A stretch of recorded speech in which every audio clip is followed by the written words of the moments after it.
આપણે ત્રણ પર વિચારણા કર્યા હતા: આલોચના, નિંદા અને ગ્રાહા. હું મારા પાપોની આલોચના કરું, મારા દોષોની નિંદા કરું અને મારા એ કર્મો કે મારા એ પાપોની ગ્રાહા સદગુરુદેવો પાસે કરી દઉં, જેથી કરીને હું પાપ મુક્ત થાઉં. ભગવાન અહીંયા એક વાત કરે છે: જીવ જ્યાં સુધી તું પાપથી વિરમતો નથી, જ્યાં સુધી તું પાપને છોડતો નથી, જ્યાં સુધી તું પાપથી મુક્ત નથી થતો, ત્યાં સુધી તું અધ્યાત્મ ક્ષેત્રની અંદર પ્રવેશ પણ કરી શકતો નથી. એટલે અધ્યાત્મ ક્ષેત્રનો અંદર પ્રવેશ કરવા, ધર્મના ક્ષેત્રની અંદર પ્રવેશ કરવાનો સૌથી પ્રથમ જો કોઈ માર્ગ છે તો એ છે પાપ ત્યાગનો માર્ગ. એકવાર પાપ છૂટી જાય તો જીવ ઓટોમેટિક ધર્મની આરાધનાની અંદર લાગ્યા વગર રહેશે નહીં. એટલે જોઈ લેજો, સૃષ્ટિનો નિયમ છે. જ્યાં સુધી તમને કંઈ છોડતા નથી ત્યાં સુધી તમને કંઈ મળતું નથી. દુકાને જાઓ, તમે કંઈ લેવા માટે વસ્તુ લેવા જાઓ, બોલો, જ્યાં સુધી તમે છોડતા નથી, તો પૈસો છોડતા નથી ત્યાં સુધી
જે આપણને કરતા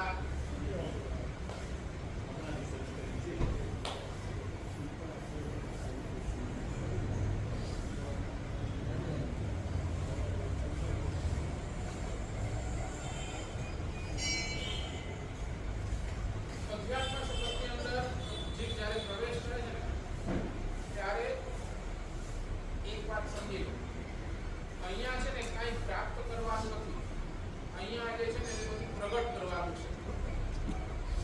બે ચીજો એકદમ ક્લિયર સમજી લેજો. અધ્યાત્મ જગતની અંદર તમે આ ધર્મના ક્ષેત્રની અંદર જ્યારે પણ પ્રવેશ કરશો ને તો ત્યારે અહીંયા કાંઈ પ્રાપ્ત કરવાનું નથી, પણ તમને પ્રગટ કરવાનું છે. એટલે સમજી લો. હાલો, તમારી પાસે બધું જ છે,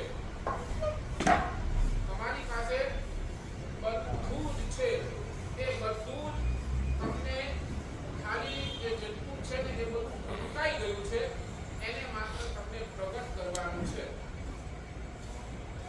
તમે બોલો, તમારી પાસે પવિત્રતા છે, તમારી પાસે પ્રસન્નતા છે, તમારી પાસે નમ્રતા છે, તમારી પાસે ઉદારતા છે, બધું જ આપણા પાસે છે, પણ એ બધું જ છે ને ઢંકાઈ ગયું છે.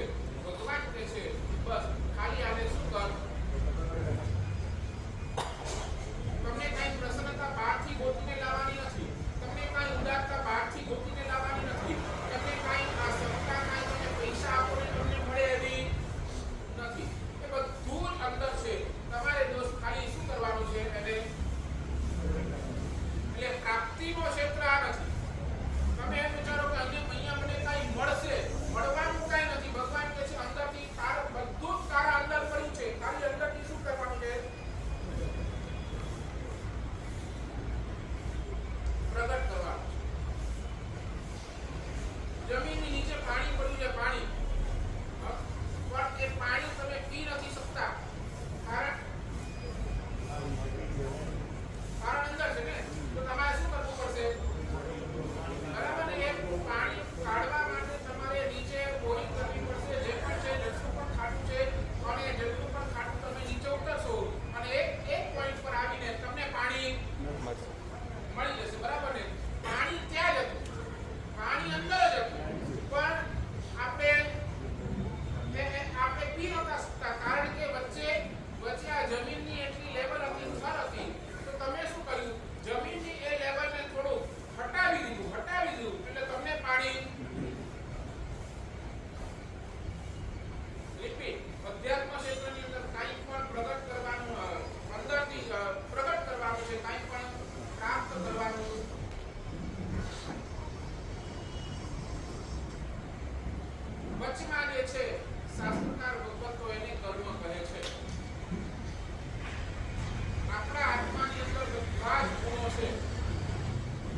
હવે પતિ તો લેટર લઈને દુકાન માટે જવા માટે નીકળ્યો. રસ્તા ઉપર ચાલતા દિલીપભાઈ મળ્યા અને દિલીપભાઈએ માણસને કીધું, દોસ્ત લેટર ક્લિયર કરી દીધો. ભાઈ આશ્ચર્યમાં પડ્યો, આને કેમ ખબર પડી કે મારે લેટર ક્લિયર કરવાનો? નહીં, બસ જાઉં છું, આ ઓફિસ દેખાય છે, કરી નાખ. હજી થોડોક આગળ ચાલ્યા રતિલાલભાઈ. રતિલાલભાઈએ પણ એ જ ભાઈને એક પ્રશ્ન કર્યો, દોસ્ત લેટર ક્લિયર કરી દીધો. ઓલો મૂંઝાય છે કે આને કેમ ખબર પડી કે મારે લેટર નહીં. એણે પણ કીધું કે બસ કરું. એ ભાઈ ગયો, લેટર ક્લિયર કર્યો. વળી દુકાને આવ્યો તો દુકાનનો સ્ટાફ સાહેબ લેટર ક્લિયર કરી દીધું લે. એટલે ઓલો કે અરે બાપરે, આ બધાને ખબર પડી ગઈ કે મારે લેટર ક્લિયર કરવાનું, એટલે આવું થયું શું? એટલે ગમે તેમ આ બધું દુકાન છોડીને એક વખત ઘરે આવ્યો. ઘરે આવીને પોતાની પત્નીને કહે છે, આજ મને એક લેટર ક્લિયર કરવા આપો ને. જે જ્યાં જાઉં બધા મને એક જ પ્રશ્ન કરે, લેટર ક્લિયર કરો. મને આ ખબર નથી પડતી આ થયું શું છે? તું કોઈને કીધું છે? ના, મેં તો કોઈને નથી કીધું. તો પછી બધાને ખબર કેમ પડી? એ તો એમ ને, તમે છે ને બહુ ભૂલકણા છો. એટલે તમારા શર્ટની પાછળ મેં ચીપટી ચોડી દીધી.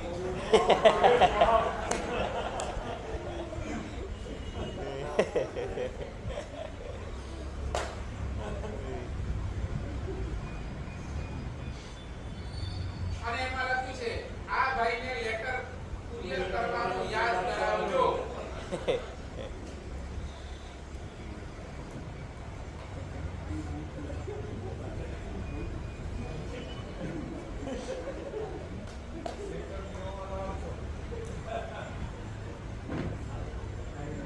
બસ ભગવાન માવી રાખે છે, આપણે બધા ભૂલકણા છીએ. અને ગુરુ ભગવાનનું કામ શું? બસ તમારા શર્ટ પાછળ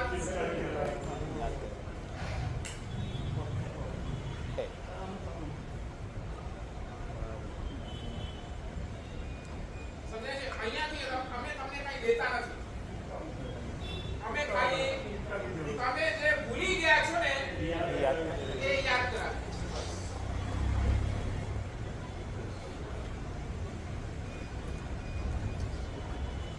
બોલો, શું લાગે છે?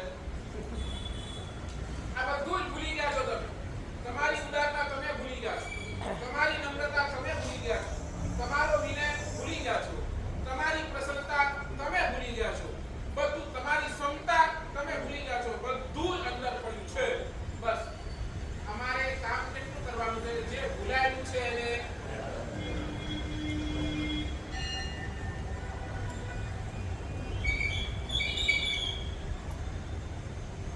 તમારો સંસારનો આખો ક્ષેત્ર પ્રાપ્તિનો છે.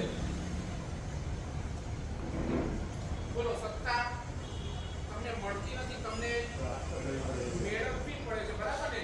પૈસા માટે તમને દુકાનની અંદર તમારા ધંધા માટે ભાગવું પડે છે. તમે તો સત્તા તમને મળતી નથી. તમે તો સૌંદર્ય તમારા એ બધું તમને બ્યુટી પાર્લરની અંદર જવું પડે છે. ત્યાંથી સમજાય છે ને? સત્તા આપો, સૌંદર્ય આપો, પૈસા આપો, રેપ્યુટેશન આપો, બધું જ તમને અહીંયા શું છે? મેળવવું પડે છે, બરાબર ને? તમને કાંઈ ફ્રીમાં એટલે પ્રાપ્તિનું નામ સંસાર અને પ્રગટ કરવાનું નામ અધ્યાત્મ.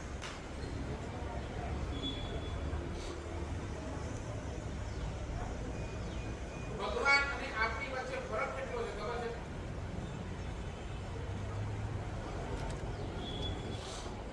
ભગવાન અને આપણી વચ્ચે ફરક કેટલો, દિલીપભાઈ? ભગવાન પાસે બધે રોકડે છે, આપણા બધા ચોપડે છે. ભગવાન પાસે બધે જ રોકડે છે. બધા જ ગુણો એમની પાસે હાજર છે. બધા જ પ્રગટ થઈ ગયા છે. અને આપણે બધા ક્યાં લખાયેલા છે? ચોપડે લખાયેલા છે કે આ ભાઈ આની પાસે આટલી બેંક બેલેન્સ છે. હાથમાં કાંઈ નથી. તો હવે બોલો, હવે બ્લેક બેલેન્સ તમને પૈસા જોતા હોય, તમારી પાસે નથી, તો તમને ક્યાં જવું પડે?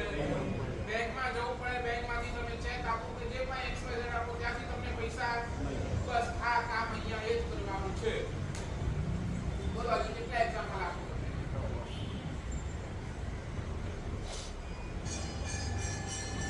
બેસે છે મારી વાત બરાબર?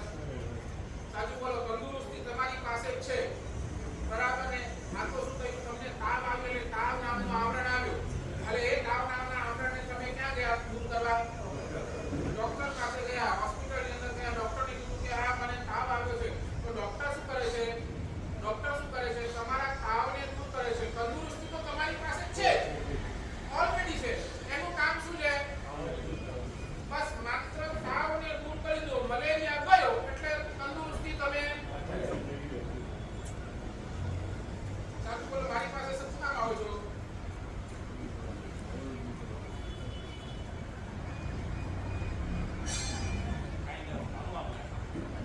કંઈક મેળવવા માટે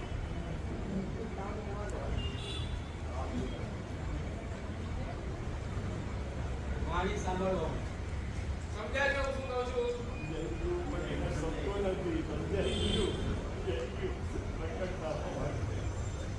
હા, તમે શિલ્પીને પથ્થર આપો, ગમે તેવો પથ્થર આપો, ઈ કહે છે મારે કાંઈ વધારે કરવાનું નથી, મારે તો એની અંદર જે એક્સ્ટ્રા છે એ બધું કાઢું. ભગવાન તો આ પથ્થરની અંદર જ છે.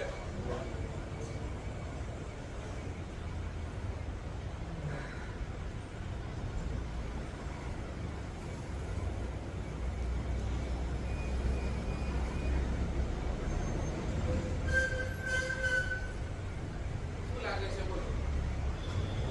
સમજાઈ ગયું? Yes or no? Clear? Any doubt?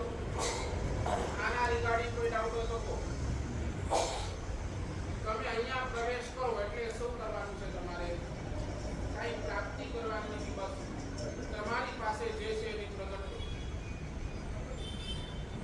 જેટલો પણ ધર્મ પરમાત્માએ બતાવ્યો છે, જેટલું પણ ધર્મ, જેટલું પણ કરો. પછી એ પૂજા હોય, સામાયિક હોય, પ્રતિક્રમણ હોય, તપ હોય, જપ હોય, જેટલું પણ ધર્મ ભગવાને બતાવ્યું છે, દાન હોય, શીલ હોય, જેટલું પણ ધર્મ, એ બધો જ ધર્મ એક જ તરફ ઇશારો કરે છે. દોસ્ત, તારી પાસે બધું જ છે. આ બધી મેડિસિન્સનો ઉપયોગ કર અને તારી જે અંદર જે રોગ છે એને દૂર કર. બાકી ગુણો તો તારા અંદર પડ્યા જ છે. એક સામાયિક કરો ને સામાયિક દ્વારા સમતાનો લાભ એટલે શું? સમતા આપણી અંદર જ છે, પણ એ જે આપણું મન ખળભળી જાય છે, એ જે જ્યારે પ્રસંગ આવે છે ત્યારે આપણું મન ભરી જાય છે, તો એ સમયે એક કરેલી તારી સામાયિક તમને યાદ કરાવે કે ભાઈ તારે સમતામાં રહેવાનું છે. જે રીતે તું 48 મિનિટ સુધી સમતામાં રહે છે, તે રીતે તને 24 કલાક સમતામાં રહેવાનું છે.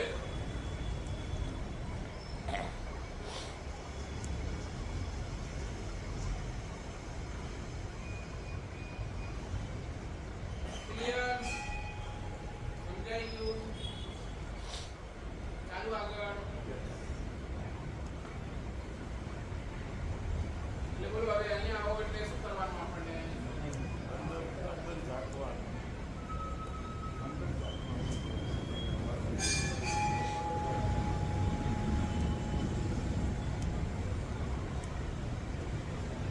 મારે જો સાતમા માર્ગની અંદર પ્રવેશ કરવો હોય તો મને 5 ચીજ જોઈએ. આ 5 ચીજની વાત આજે જેટલી થાય. સાધના માર્ગની અંદર મારે આગળ વધવું હોય તો આ 5 એની મને અનિવાર્યતા છે. એના સિવાય આ સાધના માર્ગની અંદર આગળ નથી. સાધના માર્ગના 5 અમૃત.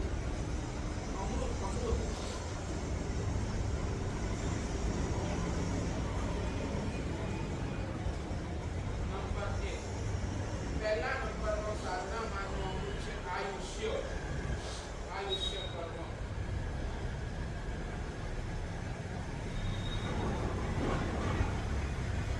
તમારા મનના મનોરથો ગમે તેટલા હોય કે મને આ કરવું છે, આ કરવું છે, આવું કરવું છે, તેવું કરવું છે, બરાબર ને? મને શરીર પાસે પોષણ પાડવું છે, મારે ઉદ્ધાર કરવા છે, મારે આત્મ કરવી છે, મારે અહીંયા આ તીર્થની યાત્રા કરવી છે, મારે 108 આસન કરવા છે. તમારા મનની અંદર જેટલા પણ મનોરથો છે એ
તમે એનું શું લઈ લીધું?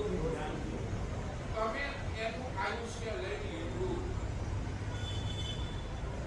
જે આયુષ્યથી એ ઘણું બધું કદાચ સારું કરી શકત, XYZ આપણને તો ખબર નથી, પણ એ કદાચ ક્યાંક સારું કરી શકત. એ હિંસાથી તમે એ સામેવાળાનો જીવન ખલાસ કરી નાખ્યો. સમજ્યા નહીં સમજ્યા? સંપત્તિ તમારી પાસેથી કોઈ લે છે, તમારી પાસેથી પૈસા લઈ લે છે ને, તો તમારું જીવ નથી જતું. સમજ્યા ને? તમે મરી નથી જતા. તમે ક્યાંક પૈસા લગાડ્યા, તમારા પૈસા ડૂબી ગયા, તો એનાથી તમે કઈ મરી નથી જતા. તો તમે શું કહેશો એ વખતે? હજી છીએ ને ત્યાં સુધી વળી પાછા આપણે કમાવી લેશું. એનાથી કાંઈ મૃત્યુ, કોઈની આંખ વહી જાય ને, આંખથી એ મરી નથી જતું. એને ખાલી જોવાની શક્તિ જ બંધ થઈ ગઈ, બરાબર ને? એ મરી નથી જતો, એની પાસે જીવન તો છે. પણ તમે જ્યારે કોઈના પ્રાણ લઈ લો છો, જ્યારે કોઈને મારી જ નાખો, તો શું લઈ લો છો એનો? એટલે એના જીવનની અંદર રહેલી બધી જ પોસિબિલિટીઝ ને તમે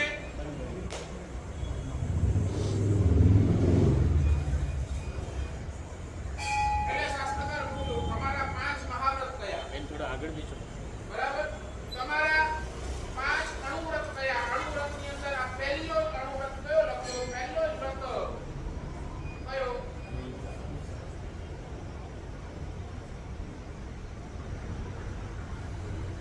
તમારા માટે પણ અમારા બંને બૃહત્કલ્પ આગમ ગ્રંથોની અંદર બૃહત્કલ્પ, નિષિદ્ધ સૂત્ર વગેરે જે આગમ ગ્રંથો છે ને, એ તો આના માટે કે પ્રથમ વ્રત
Usauting Paragadagamati Sampani જેમે જીવા ગિરાહિયા. હવે આ ગિરાહિયાનો અર્થ શું? એટલે મેં આ જીવોની વિરાધના કરી, એને મારી નાખ્યું. એક બીજા નંબરની વિરાધના એનું આયુષ્ય ઓછું કરી નાખ્યું. જેમે જીવા ગિરાહિયા એકેન્દ્રિયા બેન્દ્રિયા કેન્દ્રિયા પછી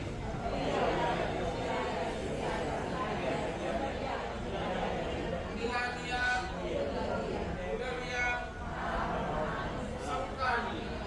આ ત્રણ શું છે? મેં કોઈ જીવને કિલામણા કરી. કિલામણા કરી એટલે શું? એને બહુ તકલીફ પહોંચાડી.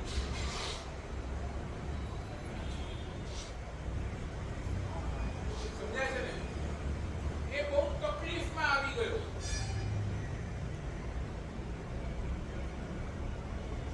સંકામિયા, એને એટલો બધો સંતાપ આપ્યો, એટલો બધો સંતાપ આપ્યો, એટલો બધો સંતાપ આપ્યો કે સંતાપના કારણે એને પોતાનું જીવન ઓછું કરી નાખ્યું. શું કરે છે તમે જુઓ, આ સ્લોટર હાઉસ ની અંદર શું હોય છે? ખાલી ટોર્ચર. સમજાય ને? એક જાતનો 24 અવર્સ નો એ લોકો ઉપર ટોર્ચર હોય છે. ટોર્ચર અહીંયા તમે જુઓ ને, બહાર આ મોટા લટકીને લઈ જાય. એ શું છે? એક જાતનો ટોર્ચર.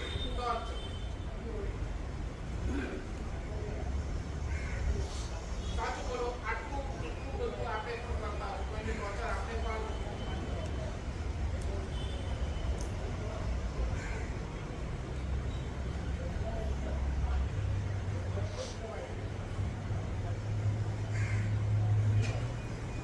કોઈને મારી નાખીએ છે, આપણે તરત આપણો જીવ ગુમાય છે. આને મેં માર્યું, આનું પ્રાયશ્ચિત. પણ કોઈને ટોર્ચર કરીએ છે તો એનું પ્રાયશ્ચિત.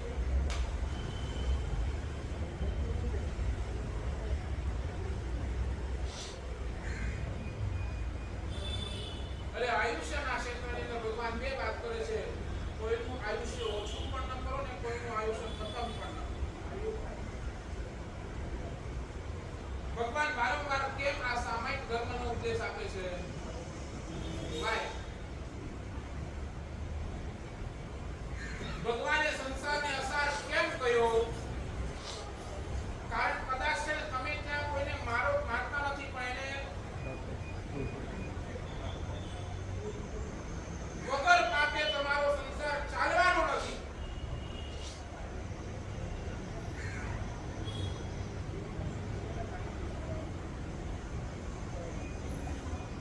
અને એકવાર છે ને તમે આ 30 જીવોને બચાવી લો. 30 જીવ સમજે ને? ક્યાં ક્યાં આવ્યા? બરાબર ને? સ્થાવર અને 30 જીવ બે હાલતા ચાલતા જીવો. 30 જીવ ક્યાં ક્યાં? એકેન્દ્રિય નહીં, દેન્દ્રિય, તૈન્દ્રિય, ચૌરેન્દ્રિય, પંચેન્દ્રિય. એ તમને દેખાય છે. હાલતા ચાલતા મચ્છર, તમે કહો મકોડો, તમે કહો આ જેટલું પણ છે દેખાય છે, પણ આ એકેન્દ્રિય છે ને દેખાતું બોલો. આ હવાની અંદર કેટલાય બધા જીવો છે. બરાબર ને? ભગવાને ઉપરનો ઉપયોગ શું કામ કર્યો? બરાબર ને? આ વાવતાના જીવોની રક્ષા માટે. કદાચ તમે આ છે ને 30 જીવોને કદાચ હજી એકવાર બચાવી લો છો, પણ આ પૃથ્વીકાય, અપકાય, દેવકાય, વાવકાય, વનસ્પતિકાય, આ પાપથી તમે બચી નથી.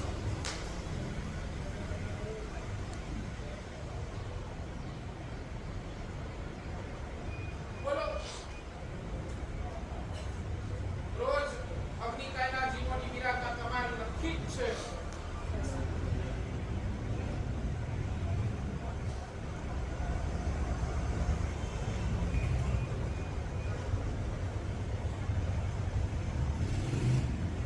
એટલે તો સૌથી પહેલો ઉપદેશ પરમાત્માએ જીવ દયાનો આપ્યો.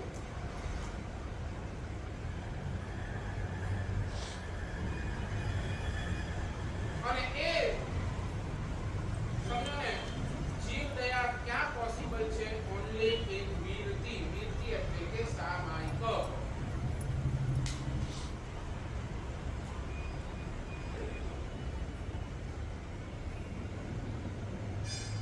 આપણે ક્યાં?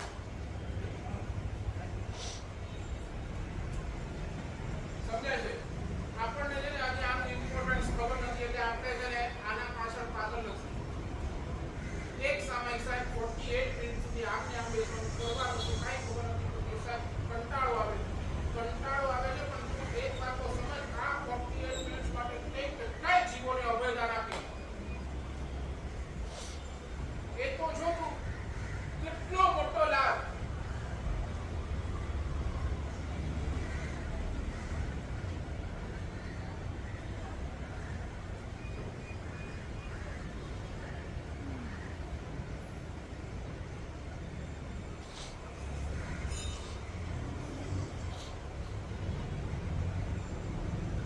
આયુષ્ય કર્મ છે ને બે પ્રકારે છે.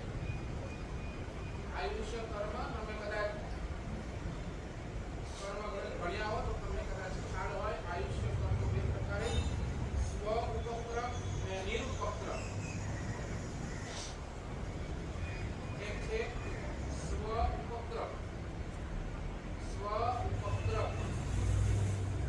અને બીજું છે નિરુપક્રમ.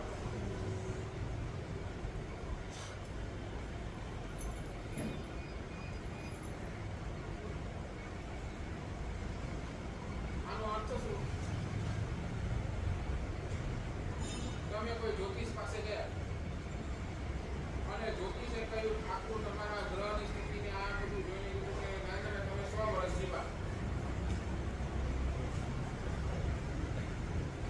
અને તમે શું થયા? રાજી. આપણે તો આજે વાંધો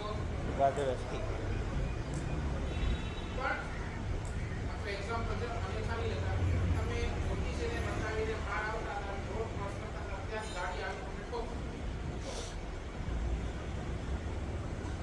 અને ઓન ધ સ્પોટ તમારી મૃત્યુ થઈ ગઈ. હવે તમે ઓલા જ્યોતિષને ગાળ આપશો?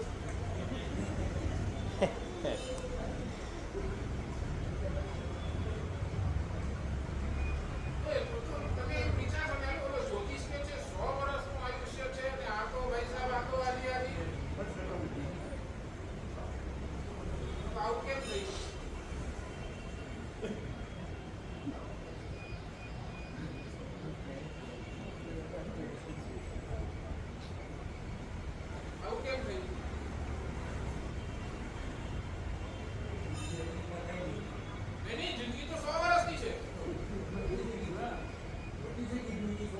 હા તો 100 વર્ષનું હતું ના.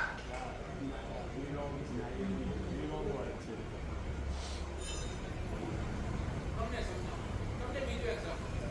એક રસ્સી છે, ઓલા દરવાજેથી કરીને આ દરવાજે સુધી આટલી મોટી રસ્સી છે, બરાબર? એના ત્યાંથી રસ્સીને આગ લગાડી, આપણે એક જ રસ્સી એને ત્યાંથી આગ લગાડીએ, ત્યાંથી આ દરવાજા સુધી રસ્સી આવે, કેટલો ટાઈમ લાગે? નહીં, તમે કોને અંદાજે કહો, ચલો ને 10 મિનિટ 15 મિનિટ ત્યાંથી કરીને અહીંયા સુધી, બરાબર? એને તમે કહો કે 15 મિનિટ્સ લાગે છે. આપણે તો ત્યાંથી પણ બારીશને અહીંયા સુધી આવશે તો એને 15 મિનિટ લાગશે. પણ રીના કહે છે મારી પાસે ટાઈમ નથી, મને ઓફિસે જવું છે. એટલે તરત છે ને ઓલી રસી ત્યાંથી ભેગી કરીને એક કરી નાખી. શું થયું? હવે રસી કેટલી વારમાં મળશે? સમજાયું શું કશું? બરાબર? તમારું આયુષ્ય હતું એટલું,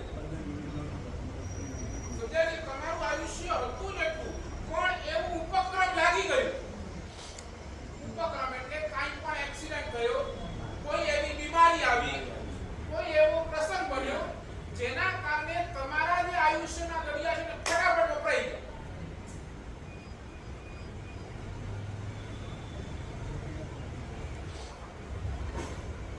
અને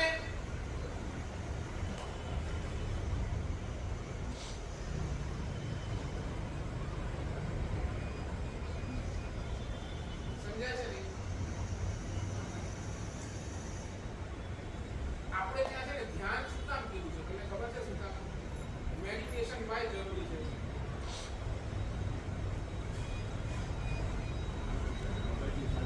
શાંતિ મગજની શાંતિ માટે તમે એક પકડો. યોગ બિંદુ, હરિભદ્ર શ્રીમાનના જેટલા પણ યોગના ગ્રંથો છે ને એ બધું કહે છે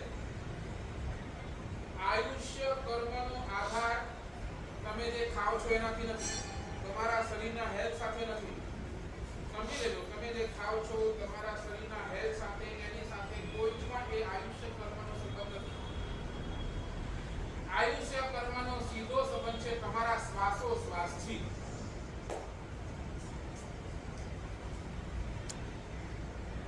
What my point is? તમારા આયુષ્ય કર્મનો સંબંધ શેનાથી છે? શ્વાસોશ્વાસથી. જ્યારે પણ છે ને તમે માર્ક કરજો, જ્યારે તમે બહુ એક્સાઇટ થઈ જાવ છો ને, તમને બહુ ગુસ્સો આવે, ત્યારે છે તમારા શ્વાસોશ્વાસ વધી જાય. બરાબર? ત્યારે તમે એકદમ શાંત હો ને, એકદમ શાંત, ત્યારે તમારો જે રિધમ હોય ને બહુ સ્લોલી સ્મૂથલી ચાલતું હોય. એમાં રાઈટ ઓર રોંગ? રાઈટ. કોઈ તમે બહુ ખુશી થઈ છે અથવા તો તમને બહુ એવો કોઈ અનુભવ આવ્યો છે, ત્યારે તમારા બરાબર એમાં ઘણાને હાર્ટ એટેક આવી જાય. બહુ ગુસ્સો થયો અને એની અંદર એને કોઈ તો બહુ આઘાત લાગ્યો ને અને એટલે ક્યાં થયું? અસર ક્યાં થઈ? તમારા બ્રીથિંગ સિસ્ટમ.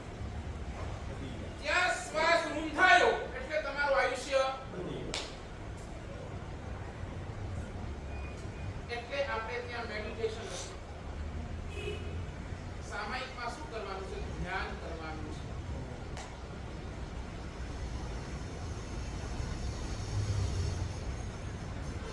કેમ? તમે ખાલી જાઓ ને કોઈ પણ મેડિટેશન સેન્ટર નથી, તમને સૌથી પહેલા કોન્સન્ટ્રેટ કરવાનું ક્યાં કહે છે?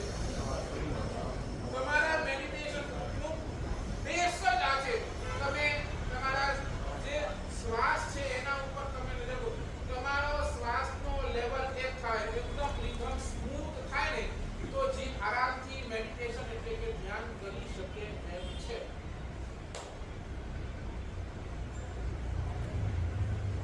સમજાય છે હું શું કહું છું? કે બધું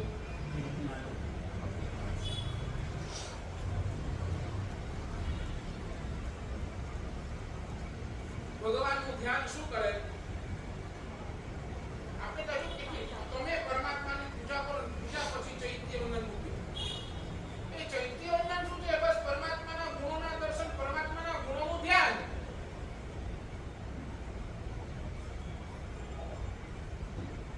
બરાબર ને? આપણે કહીએ ને નિશી બોલવાની, પહેલી નિશી, બીજી નિશી, ત્રીજી નિશીમાં તમે દેરાસર પૂજા આ બધા ત્યાં કે ને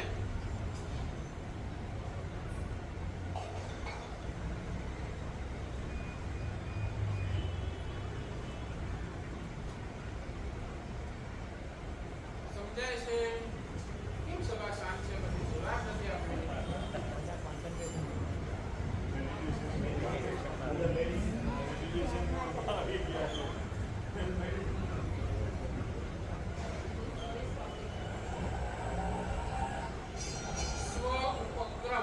સ્વ ઉપક્રમ એટલે સમજ્યા તમે?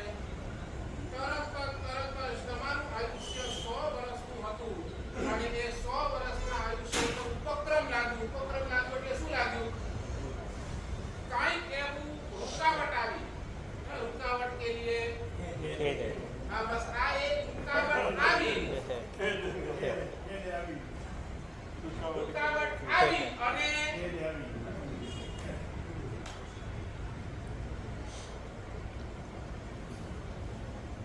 અને બીજું છે નિરુપક્રમ. નિરુપક્રમ એટલે વિધાઉટ બ્રેક. તમારું આયુષ્ય 100 વર્ષનું, તમે 100 વર્ષ વચ્ચેથી જીવ્યા.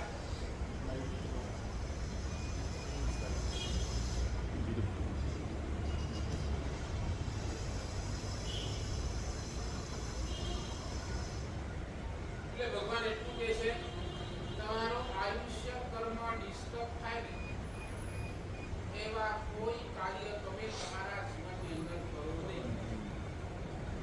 પછી એ તમારો બિઝનેસ હોય, પછી એ તમારો પરિવાર હોય, પછી એ તમારા વિચાર હોય. જે દિવસે તમારું આયુષ્ય પૂરું એટલે બધી જ પોસિબિલિટી ઉપર પૂર્ણ વિરામ લાગી જશે.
જ્ઞાનસાર નામના ગ્રંથની અંદર ઉપાધ્યાય યશોવિજયજી મહારાજા સાહેબ લખે છે તપ કરવાની પણ કન્ડિશન કયો જીવ તપ કરી શકે કયો જીવ તપ કરી શકે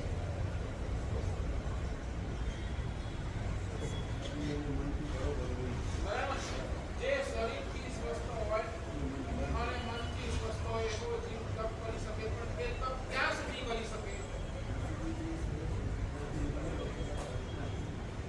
એટલે કોઈ એવો તપ કરતા એના પંચેન્દ્રિયને ત્યાં પણ કોઈ પ્રકારનું ડેમેજ થતો હોય તો શાસ્ત્રકાર ભગવાન કહે છે કે તપ આગળ નહીં વધારવું એ તપનું પાલન કરી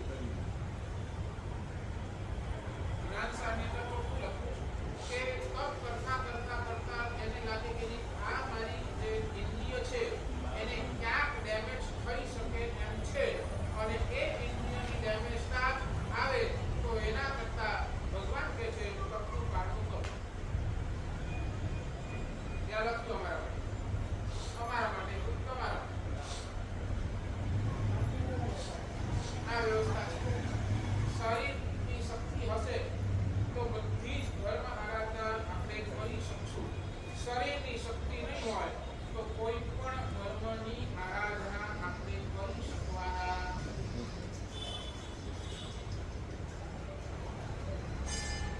ચાલુ આગળ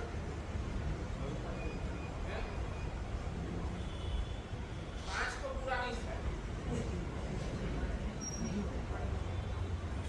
નંબર 1 આયુષ્ય નંબર 2 શરીરની શક્તિ નંબર 3 બુદ્ધિ ત્રીજા નંબરનું અમૃત શું છે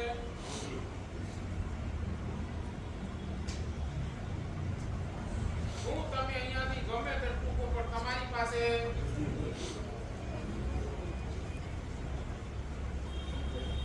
સમજાય છે ઘણા મારી પાસે આવે સાહેબ તમે બધું બરાબર કહો છો બધું બરાબર કહો છો બધું બરાબર સાહેબ હવે અમારી કેવું હાલત છે સાથે બુદ્ધિ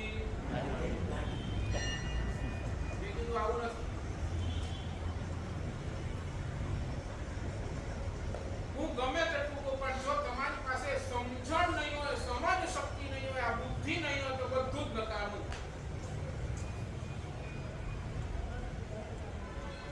બરાબર શક્તિ 5 ઇન્દ્રિયોથી રિલેટેડ છે શક્તિ 5 ઇન્દ્રિયોથી રિલેટેડ છે બુદ્ધિ મનથી રિલેટેડ છે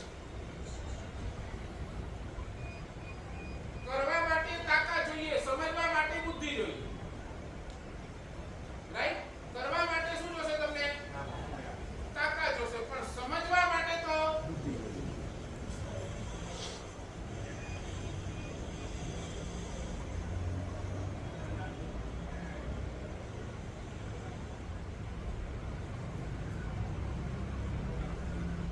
તમારી પાસે પૂરી શક્તિ છે પણ એ વખતે સમજવાની બુદ્ધિ નથી તો તમે ક્યારે પણ સાધના જીવનની અંદર આવી નહીં શકો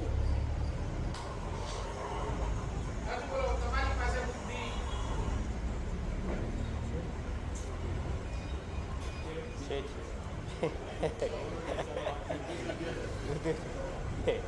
હવે બોલો કેવી બુદ્ધિ છે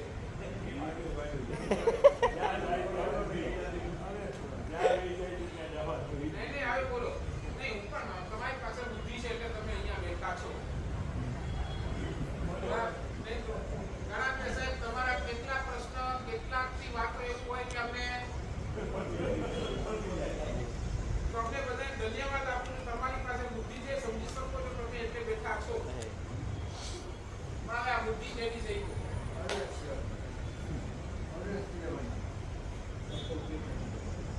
કાં તો બુદ્ધિ બે પ્રકાર કાં તો એક મંદ બુદ્ધિ એટલે શું છે ને મંદ બુદ્ધિ વાળો એટલે શું કહેવાય એની પાસે બુદ્ધિ છે પણ એનો વિકાસ એટલો થયો નથી બરાબર ને હી ઇઝ વેરી સ્લો બરાબર ને મંદ બુદ્ધિનો બાળક કેવો કહેવાય સ્લો એની પાસે બુદ્ધિ મળી છે પણ એની ગ્રોથ સ્લો છે બરાબર ને એનો ઉપયોગ નહીં અથવા તો જે પોતાની સ્લો અને બીજી બાજુ વિકૃત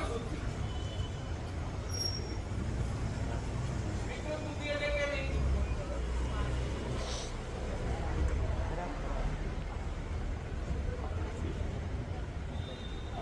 બુદ્ધિ અલગ જ ઠેકાણે ડોળે. હું અહીંયા કહું અને થાય પડે હું અહીંયા એક કહું, તમે સમજો બીજું, ત્યાં કરો ત્રીજું.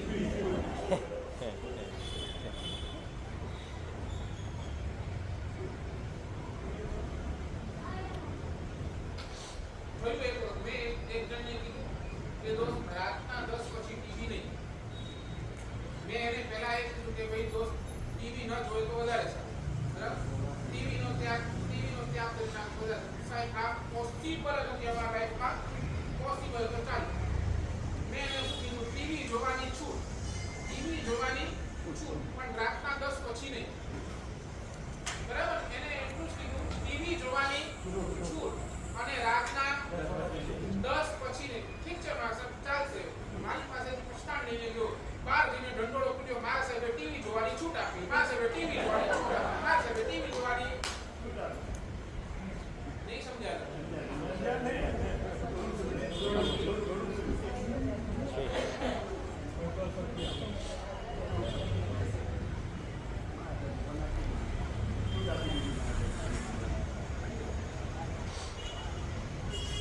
એટલે હું કહું એક, તમે સમજો બીજું અને કરો તો આવું નથી ને બીજા.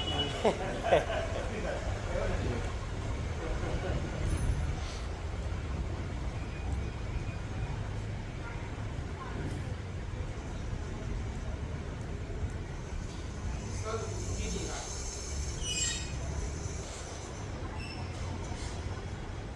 અને આ તમને જો જોઈતી હોય, બુદ્ધિ તમારી સરસ જોઈતી હોય તો શાસ્ત્રકાર પોપટ પૂછે છે, જ્ઞાન અને જ્ઞાનીની આશાતાથી બચો.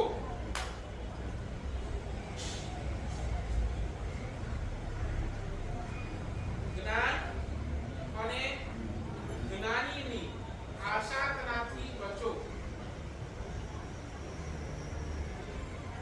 ઘણી વખત જ્ઞાનની આશાતા કરતા હોઈએ, ખાતા બોલીએ, ટીવી જોતા બોલીએ.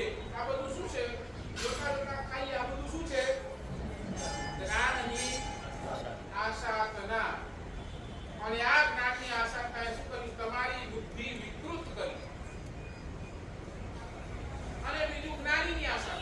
જ્ઞાની એટલે જે તમને જ્ઞાન આપી રહ્યો છે એની પણ તમે આશાતના કરી, એના અવર્ણમાં બોલ્યા, અવર્ણમાં એટલે એની નિંદા કરી, બરાબર ને? એની ટીકા, એની નિંદા બધું જ આવી ગયું. એની તમે જેટલી નિંદા ટીકા કરી એનાથી કયો કર્મ બંધાયો? તો તમારી બુદ્ધિ વિકૃત થઈ.